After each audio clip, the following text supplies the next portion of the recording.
There's a little-known fourth film in Christopher Nolan's take on Batman, and it's actually even better than The Dark Knight. Christopher Nolan created 3 of the best superhero movies ever with his Batman trilogy. Batman Begins in 2005, The Dark Knight in 2008, and The Dark Knight Rises in 2012.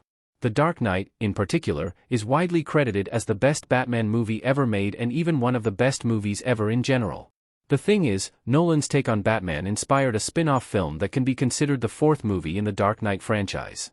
The in-betweequel doesn't get nearly as much recognition as the other chapters in the series, but it's arguably even better than The Dark Knight.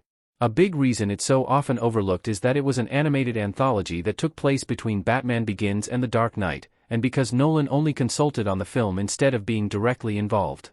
Released in 2008, Batman, Gotham Knight features 6 different but interconnected Batman stories animated by Japanese and South Korean animation studios.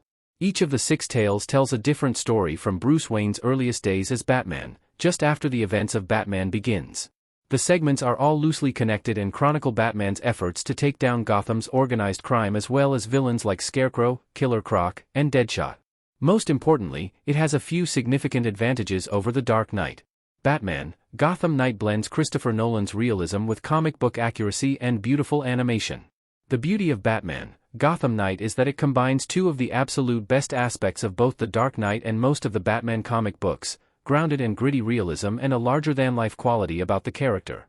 Like The Dark Knight, Gotham Knight is a very realistic story. Bruce gets hurt, he doesn't perform any impossible feats of strength, and even his villains are fairly realistic. Most of the movie follows Bruce fighting the mob, and everything about it feels grounded and plausible. Batman, Gotham Knight also, however, dares to go a bit bigger than The Dark Knight did. It dives further into Batman's source material, bringing more outlandish villains like Killer Croc and Deadshot to life.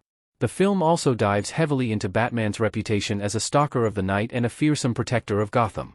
Gotham Knight even plays around with perspective and memory, taking more risks than The Dark Knight ever did. Both of these elements, the realism and the legend, come together in Batman, Gotham Knight's animation style. All 6 segments have a clear layer of grime to them, as was the style in 2008. Everything from the characters to Gotham itself feels real and lived in, which brings it aesthetically in line with the Dark Knight trilogy as a whole. Gotham Knight also, however, has more than enough beauty to elevate the movie beyond mere realism. Each shot of Gotham Knight feels like a panel straight out of a comic book. So much care and creativity went into every single frame of this film, and the sheer passion the various animation studios had for Batman and for the story Christopher Nolan was telling drips through every second. Batman, Gotham Knight is a visual marvel, which is really just the cherry on top of an already fantastic Batman film. Batman, Gotham Knight is a better Batman movie than The Dark Knight is. What really sets Batman, Gotham Knight apart and makes it better than The Dark Knight is the fact that it's simply a better Batman movie. There are only a handful of movies in general that can legitimately claim they're better than The Dark Knight.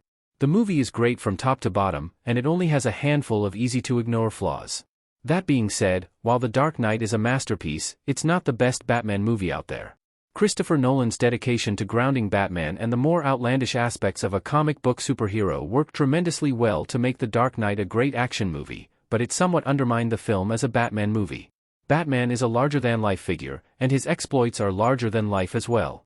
Batman, Gotham Knight understands this core feature of Batman as a character, and it's much more faithful to Batman as a result.